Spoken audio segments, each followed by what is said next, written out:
Sige, umpisa tayo sa simple. Headache, migraine, dizziness, vertigo. 4 na simpleng sakit. Ano ang pagkakaiba-iba? Ang headache ay pagsakit lamang ng ulo. Ang migraine, higher level of pain. Pag sinabing migraine, hindi po yan pagsakit, kundi pagkirot sa Tagalog. At kapag migraine, yung kirot po nanggagaling sa likod hanggang sa harap. Yun po ang migraine. Malinaw?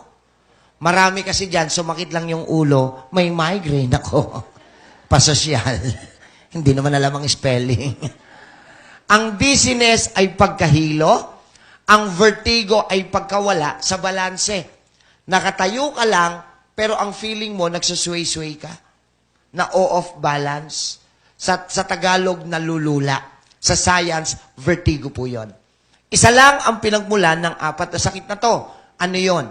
Hindi ka nakaka-consume ng 8 glasses of water araw-araw. Period.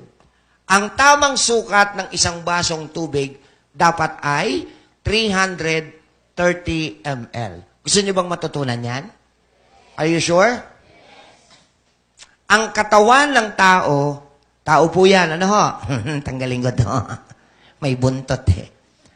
Ang katawan ng tao, 70% tubig ang laman. Yan yung normal level ng katawan natin.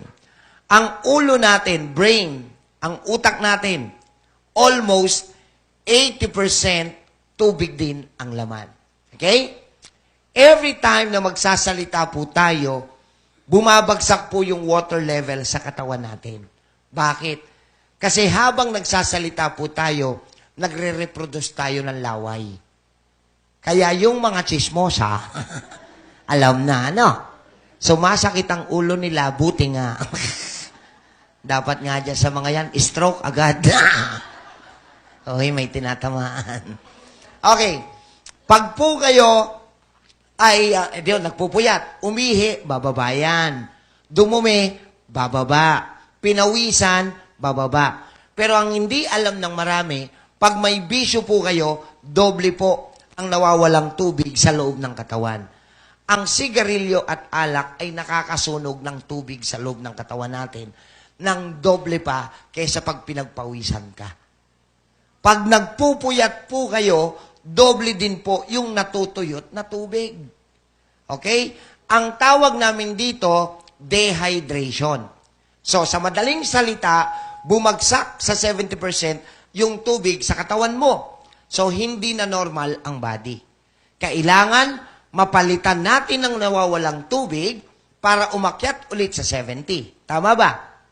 At ang sabi ng science, in order to replenish the lost water, you need to consume at least, pinakakonte, 8 glasses of water araw-araw. At may lilinawin lang po ako. Ang sabi, tubig. Hindi po kabilang dyan ang juice. Hindi kabilang ang iced tea.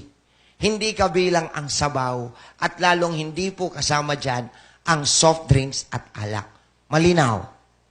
Ngayon, maging totoo tayo sa isa't isa para makatulong ang doktor sa inyo. Yung totoo ha, nakakainom ka pa ba ng 8 basong tubig araw-araw o hindi na? Salamat sa pagiging honest. According sa datos ng DOH, mahigit 90% na ng pamilyang Pinoy ang hindi talaga nakakasunod sa 8 glasses rule. So, sasampulan natin, ano ang nangyayari sa katawan nyo pag hindi nyo nasusunod yan? Standard yan, ha? Monday o Lunes. Nakawalo ka o hindi? Kung hindi, araw pa lang ng Lunes, hindi mo na naibalik sa 70 yung tubig sa katawan mo. So, Monday pa lang, hindi na normal ang body. Tuesday o Martes, nakawalo o hindi? Kung hindi na naman, pabagsak ng pabagsak ang percentage level of water. At habang bumababa ang tubig, syempre, lumalapot ang iyong dugo at nagiging acidic ang buong katawan mo. At ito tatandaan nyo, kapag ang katawan mo ay acidic, lahat ng sakit pwedeng pumasok. Kapag ang katawan nyo ay alkalinized, walang sakit na pwedeng kumapit. So if you would just imagine, kung na-maintain lang natin simula nung kabataan natin ang 8 glasses of water at ikaw ay alkalinized every day, wala sanang may sakit. Ano? Hello? Sino to? So, ngayon, pag malapot ang dugo, ito na, law of gravity. Ano yung law of gravity, Dok? Nasaan po ba ang utak ng tao? Nasa itaas o nasa ibaba? Yung totoo. Sa baba, may nagbago na ng desisyon. Walang paninindigan. Sa baba daw. Nasa itaas. At dahil nasa itaas, malapot yung dugo, nahihirapang paakyatin. Kinakapos ngayon ng proper blood supply ang brain cells. At dahil hindi dinadalo yan ng tamang daloy ng dugo, magre-reklamo ngayon yung lalagyan ng brain, ulo. Anong irereklamo niya? Sasakit siya, headache. Kikirot siya, migraine. Mahihilo siya, dizziness, at mawawalan siya ng balanse, vertigo. So, ladies and gentlemen, itong unang 4 na sakit na diniscuss ko, hindi nyo pala dapat iniinuman ng kahit na anong gamot. Anong solusyon? Mali. 8 basong tubig. Katuturo ko lang eh.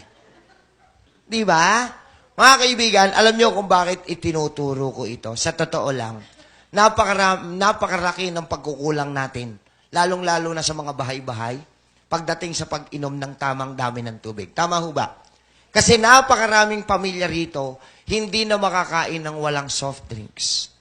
Totoo o hindi? Hindi makapagmeryenda ng walang masarap na inumin. Nanay, tatay, okay lang bang heart-to-heart talk tayo? Are you sure? Hindi ho ba kayo nahihiya? Oo, kasi makapal. Sa loob ng tahanan nyo, kayo na po yung matatanda. Kayo yung dapat nagsisilbing magandang halimbawa sa mga bata. Kayong matatanda pa. Ha? Ang nangungunang gumagawa ng mali. Hindi kayo nahihiya?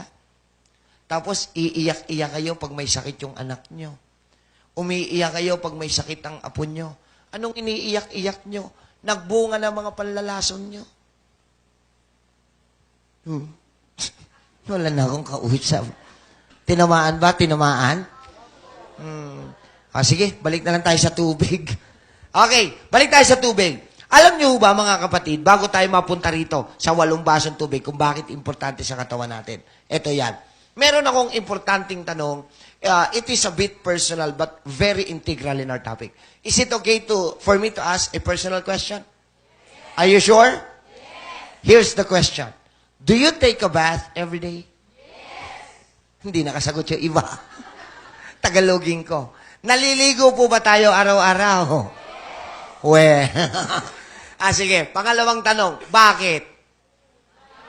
Mainit. So, pag malamig, hindi. Buong December, walang ligo.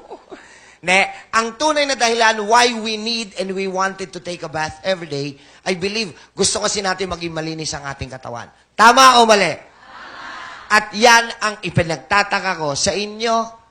Yung panlabas nyong katawan, pinaliliguan nyo araw-araw para luminis. Bakit po yung panloob? Hindi. Ha? Ito pa maganda. Pag umiinom kayo ng soda, soft drinks ba? At natapunan kayo ng konti, ang aarte nyo, ang lagkit. Nagmamadali kayo, nagbabalaw, nagpapalit ng damit. Tama! Sagutin mo ko, nanay, tatay, bakit malagkit na soft drinks pinampapaligo mo sa loob ng katawan mo at sa loob ng katawan ng anak mo? Nag-iisip ka pa ba? O wala na akong kausap? Are you getting my point now? Are we realizing things? May nare-realize ba? Ang tawag namin dito sa dapat mong inumin na 8 basong tubig araw-araw, very basic and very simple needs of our body. Totoo o hindi? Okay. Kung itong basic at simple na pangangailangan ng iyong katawan, hindi nyo nagagampanan, paano pa kaya ang ibibili naming mga doktor? Paalala lang ha, at inaamin ko, pag ang doktor nagbilin, medyo mahirap sundin. Tama ba?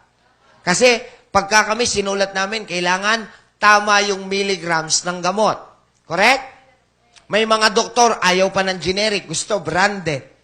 Kailangan tama yung oras ng pag-inom ng gamot na yon. At higit sa lahat, huwag kakainin pag sinabi naming bawal. O, titigan nyo yung board.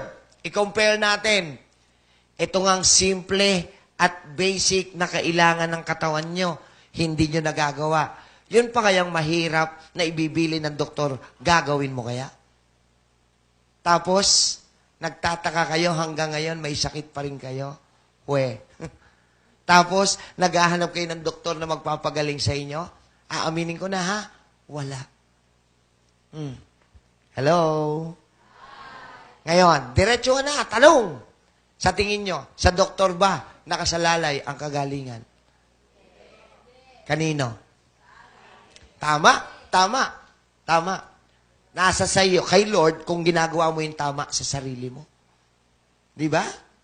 Reklamo kayo na reklamo, wala namang sumusunod ng tama sa inyo. Di nag-uubos lang pala kayo ng mga pera. Malinaw ho ba? So may natutunan ba? Maganda ba yung natutunan?